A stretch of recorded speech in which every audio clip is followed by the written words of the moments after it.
Jumping on here live out the blue. Stuff on this camera.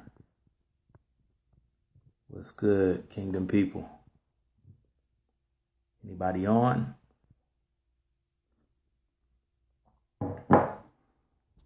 Anybody on? I know y'all gonna catch the video. I'm sitting here just building right now, thinking on mastery, creativity, productivity, innovation. Those are the things I like to talk about. Improving upon where you are, getting better, sharper, wiser, more skilled, a craftsman, genius, a master, all that good stuff. John Maxwell wrote a book, Thinking for a Change. That's one of the best books I've read from him. Of course, 21 Irrefutable Laws of Leadership is good. But that Thinking for a Change is really teaching you how to think. And when you think about it, a lot of times growing up, we were not really taught how to think. We didn't have any classes on how to think. It just depends on your upbringing in your house. Your family can foster and facilitate thinking, but you never get a course in school on how to think.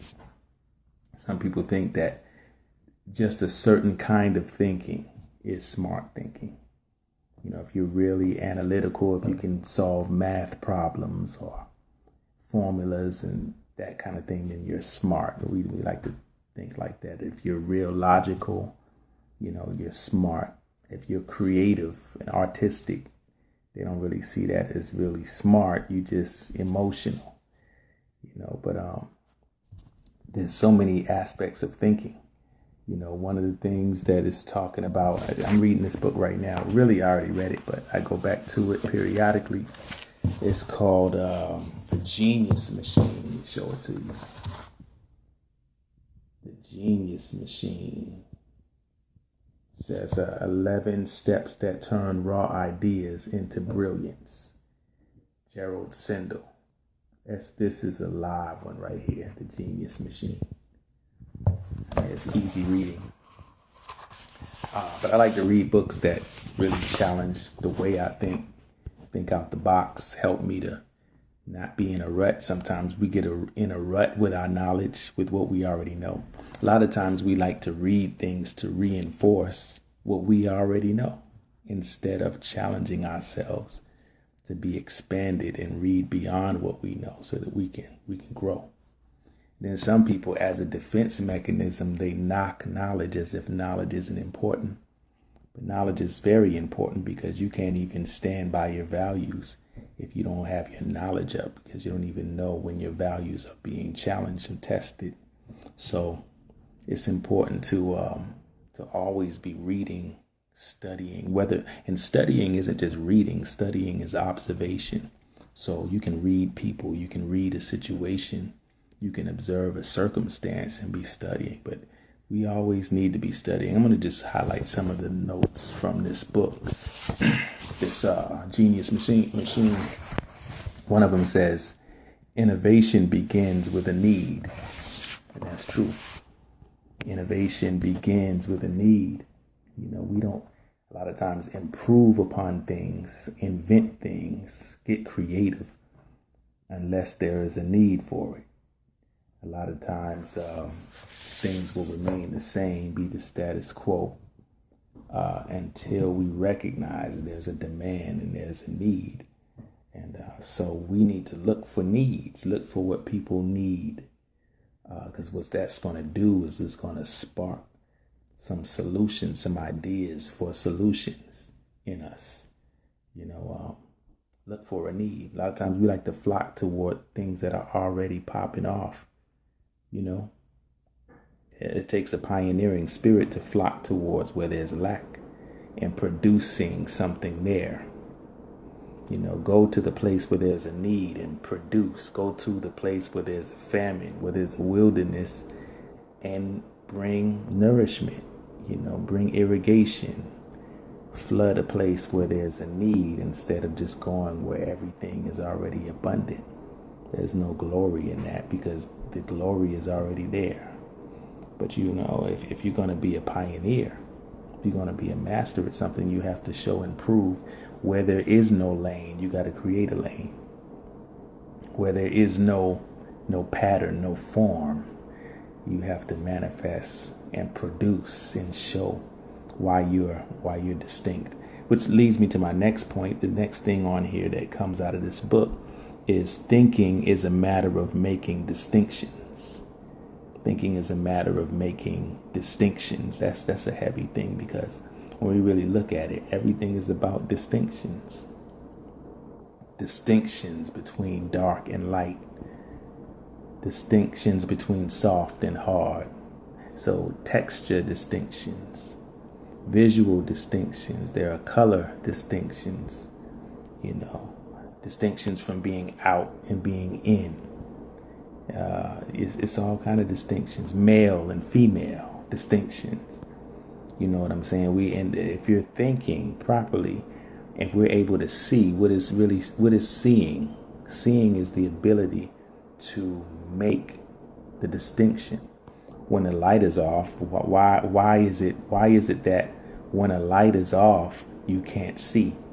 Because you're not able to make distinctions between one thing and the next thing.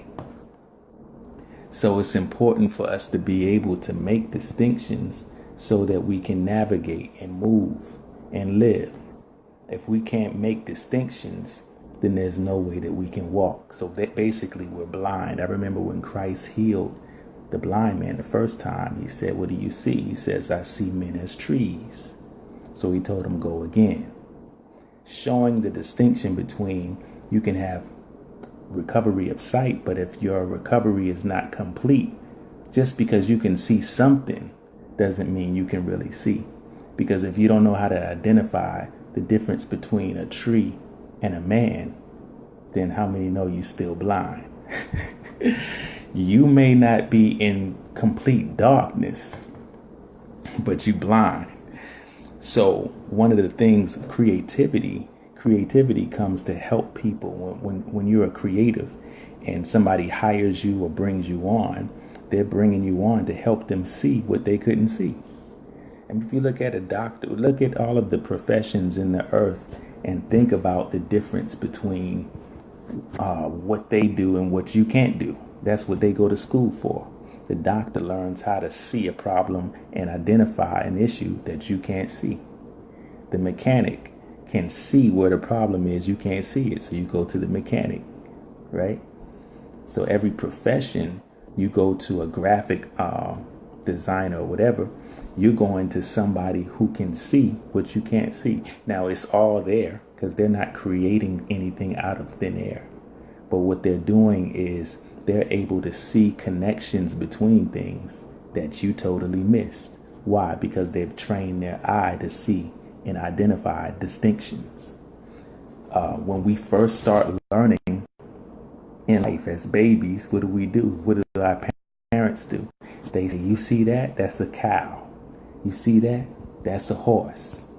What is that? That's a light. Is it green or is it red?" They're trying to teach us how to notice distinctions, how to notice. So these are the fundamentals of life, being able to distinguish between what is what. It's so crazy that the older we get, sometimes we forget how to make distinctions and we become confused and hinder our own growth and creativity. That's why children are more creative a lot of times.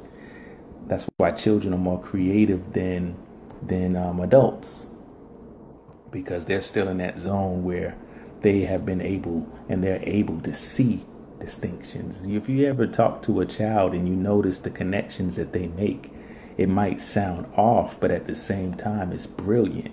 Sometimes children out of the mouth of babes, they'll blow your mind because they're fresh with learning. They're understanding. This is that. They just learned that the other day and they're connecting it. So that's important. Next point, it says develop your appetite for making distinctions. So not only can you see distinctions, but you have an appetite for making distinctions between everything. That's the fundamental aspect of wisdom. When you give advice, when you give strategy to people, When you're building, Paul said, I was a wise master builder. When you're building, what are you doing? You're actually setting things up proportionately, and so that each thing has its right place, and they're distinguished from other things so that they can serve their purpose. So you can't even build and set things against each other so that they can stand if you're not able to distinguish the purpose of each thing. So it's important for creative people to understand distinctions and placement of things. That's very important. Another thing that the book says, let me see, says creative thought is about looking at what everyone else is looking at and seeing something new. So basically, and I'm going to just go back and just in case you just came in, I think I see one person on. That may be Sheree, my people. I saw something come up. But the genius machine. Yeah. The genius machine. That thing is strong. But it says creative thought is about looking at what everyone else is looking at. So everybody's looking at the same thing, but you're seeing something new in that thing. And it reminds me when they were talking about, I forgot which artist, I don't know if it was Da Vinci or Michelangelo or whoever, whichever one did the sculpting, how, they said, what do you see? When, somebody looks at the stone, they just see a stone. Shalom, shalom, peace. Oh yeah, King Darius. So you see a stone, but when a sculptor looks at the stone, they see the whole masterpiece that they're going to create. You're looking at the same thing, but you see something different. That's the fundamentals of creativity. That's why God called the prophets seers, because before they could say something and creatively speak, they needed to be able to see, So you need to be able to visualize. I think this is one of the things that's been taken away from the church, or what has not been emphasized in the church. We're teaching everybody how to say, but we're not teaching them how to see. Because in order to teach them how to see, you have to be able to teach them how to visualize properly.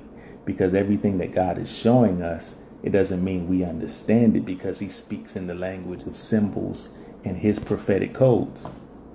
So his language doesn't change just because we are new to it. So we have to teach people how to visualize and see what he's actually saying prophetically.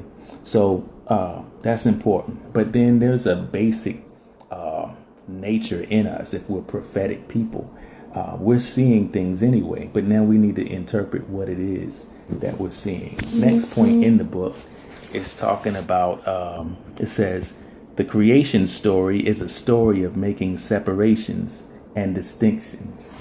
And he breaks down in the book, this is not a biblical book, but he just breaks down the Hebrew story, or the Genesis story. It says the first thing you see God doing in the restoration of man, I'm saying it like that, is he separates dark from the light, the waters from the land. He separates the sky, he separates the night from the day. And he begins to go into the first creative act that you see. This is Gerald Sindel, or Sindel. I don't know. That's how it looks. Gerald Sindel. And the Genius Machine. And he just talks about how the first thing you see God doing is making distinctions and separations between things. The first creative act that you see him doing. And so then I looked at it and took it further, because the first job he gave Adam to do once he got into the garden is to actually look and observe and make distinctions between all of the animals. And whatever he called them, that's what they were, according to him seeing their distinctions. And so I would say that's the foundation of even being apostolic. Because we talk about an apostle will name you, or an apostle will identify you. But in order for that to be done, they have to be able to see the distinctions in your life. They have to be able to see who you are, what you are, how you move. And we name things a lot of times according to their traits and their habits and their tendencies. So you have to be able to distinguish those things. Those things are important. But I'm not really talking about apostolic per se today. I'm talking about being creative. So the next point he says is elegance. I love this one. He says, elegance is taking the great and complex and making it seem simple. Complexity in the background and simplicity on the forefront. So basically saying the basis of what you would say is something that's elegant is when complexity is not seen and simplicity is seen. So you're making the difficult seem easy, and that's elegant. You know, you go into a nice restaurant, 5-star restaurant, and everything is smooth and laid down, everything is right. But the complexity is going on in the kitchen, in the background. That's all kind of stuff going on. The example he gave was Microsoft, and he talked about Gates and with the icons. And I remember the time when we first got our computer, it was the DOS, and then, you had to know that stuff, and I didn't know it, so I stayed off the computer unless it was the games. But then something happened, and Microsoft started putting out the icons. So you pressing on this icon, and really you're pressing, and the icon is doing all kind of complex stuff when you press on it in the background, but you don't see it. It is elegant. It's elegant. So when you take something, I just watched the Olympics, and Usain Bolton comes through, and he makes the win look easy. Now we know that he trained, and we know that there's a lot of difficulty in the background. It's not just when you win, but it's how you win.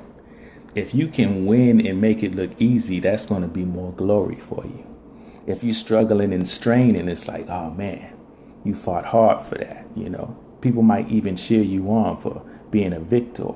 But elegance is when you can take all of that difficulty and make it easy. Another champion that comes to mind is Floyd Mayweather. Whether you like him or not, it's not about Floyd Mayweather.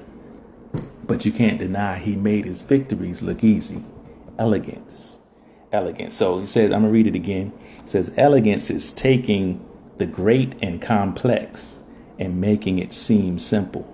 Complexity in the background and simplicity in the forefront. So in other words, if you're thinking about something and you're talking to somebody trying to communicate an idea, and that idea is not clear and it sounds convoluted and too high and lofty and too difficult, complex, that means you have not refined your ideas. Your ideas have not become brilliant yet. Because when your ideas are brilliant, you'll be able to communicate it in such a way to where it's simple.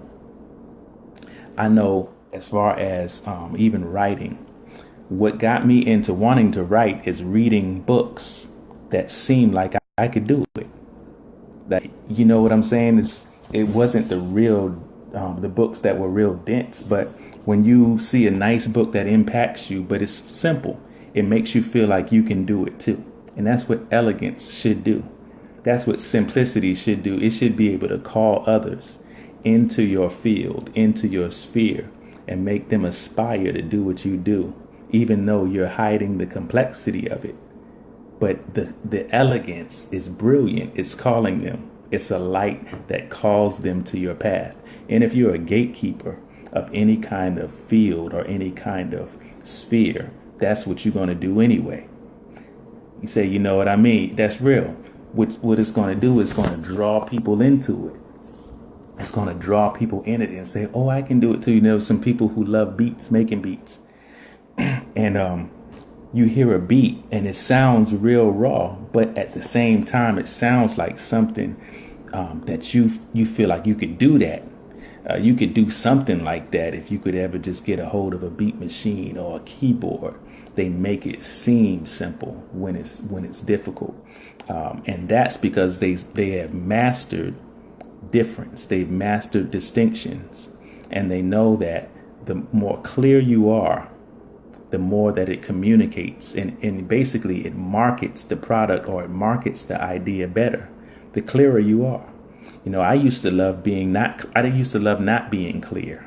I used to love being where I was so deep to where you didn't really know what I was saying. You had to think on it. But guess what? I found out the psychology of humans is that we don't take the time to sit down and dissect somebody else's stuff when it's deep. We don't do that unless it's our ideas. When it's our ideas, we expect for other people to take the time to dig into our hidden subtle messages and, the little things that we're doing, the idiosyncrasies and people don't do that. They want to listen or hear or see something that's simple for them to get it, because people don't like to think that deeply on a regular basis. That's why it's important to hide your complexity and draw them into it through your simplicity. That to me is amazing. That's a great lesson for creativity. So it says the things we create have to be simple. What is simple? User friendly. People have to be able to interact with it user friendly, because that's the only way it's going to benefit them. Why create something that's so difficult that it's too hard to figure out? I hate when I get a product and the directions in the manual, it's not clear what to do, or they're telling, or even when you go on YouTube and you're looking for a how to, and the person's talking to you as if you already know how to do it. Like, why would you make a how-to video if you already assuming that they know? Well, that's because there's levels to everything, but that's another story. Next point, it says explore alternative scenarios and solutions and see what they will lead you to. And this is a part in the book where it's really talking about enhancement. Creativity is not just about creating something from nothing. When we think about people who are creative, we think about people who are creating something, masterpieces from nothing. But he breaks down in the book that most inventions that were created that changed the world, the people who are known for the inventions or the achievement, like the Wright brothers, they weren't the first people who tried it. So they weren't the first people who came up with the idea, but what they did is they improved upon the idea. That's the mastery. The mastery is when you can take a concept and you see how you can make it better. And you don't have to create an idea out of nowhere.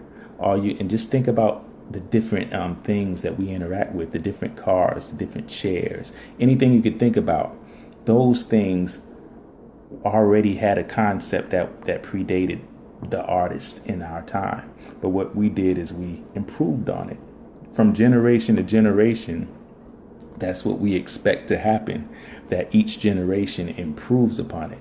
Once again, I was thinking about the Olympics. I'm like, how come every time people are breaking world records? Did they not? We're the same humans. Did they not have the capacity to break these records 20, 30 years ago? Why are they breaking them now? Because there has to be a breaking through, first of all, of the idea that it's possible to get to this next level. And then the mastery of skills and training and techniques. I just learned, it's probably old news to you, but I just learned why the runner has to should keep their head down longer and gradually come up on the lift when they're sprinting. But see, these are techniques that you may not see it mastered like that with the earlier runners. So all these things are things where you're improving upon somebody's idea or a concept or a standard. And then I'll say it takes sometimes, and this is what I really want to say real quick before I break, because I'm about to go.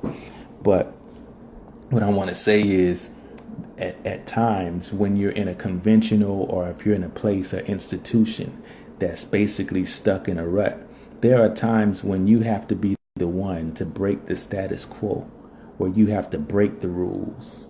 If you're a songwriter, and they usually have a verse hook, vamp, or go to the bridge and then go to the vamp or whatever. You might just do a one verse in the hook and just go into something totally different. Or, who's to say that the song patterns that are on the radio now, or the song formats, are song formats that are going to be playing 10 years from now? Who's to say that even music as we hear it now will be the same. Just think about 10, 15, 20, 30 years ago in the music that they were making and the music that we're making now. I'm using music as an example because that's a passion. But you could just think about anything. Think about technology. Somebody had to say, forget your rules, forget your formats, your standards, your whatever. We're going to do something totally new and just think out the box. And we're only going to include people who want to think out the box with us. Everybody else who wants to be traditional and conventional, stay where you are. So while you're calling us and making us the outcasts, we'll make you the outcasts and we'll be the creative ones. So, I mean, it's a lot in this book, though. Man, let me see. There's one more thing I wanted to bring out. Let me see real quick before y'all break out on me. So many things, man. So many things. I ain't going to go through this. Oh, yeah. This is the part right here. It says at some point, we will need to stop making distinctions, the process of seeing the new, and begin development, the process of organizing and refining our innovations. Then he goes into how to do that. And he breaks down how he's talking about granularity. You know, when you look at the taking a photo and how clear it is and how to make those things, improve upon that clarity to make it better. But I can't go into the whole thing. I'm not going to reteach my man's book. I want you to get a book. I think I might want to start a book club. One of my anointings and graces is to find good material. I ain't lying. I can find some good books. The Genius Machine. Yeah, get that. It's a good book. That's only if you want to be creative now. And that's only if you know that reading is helpful. Because there's no use on getting a good book and letting it sit on the shelf. But anyway, I thank y'all for tuning in and checking with me. See, right now at this moment, I just see creative people on here. So that's for y'all. All right. Love y'all, grace and peace. Talk to you soon. I'm doing this now because I feel like I want to sleep in tomorrow morning, and I'm not going to do it tomorrow morning. I'm just going to reshare the same one. All right. I'll talk to y'all later. Peace.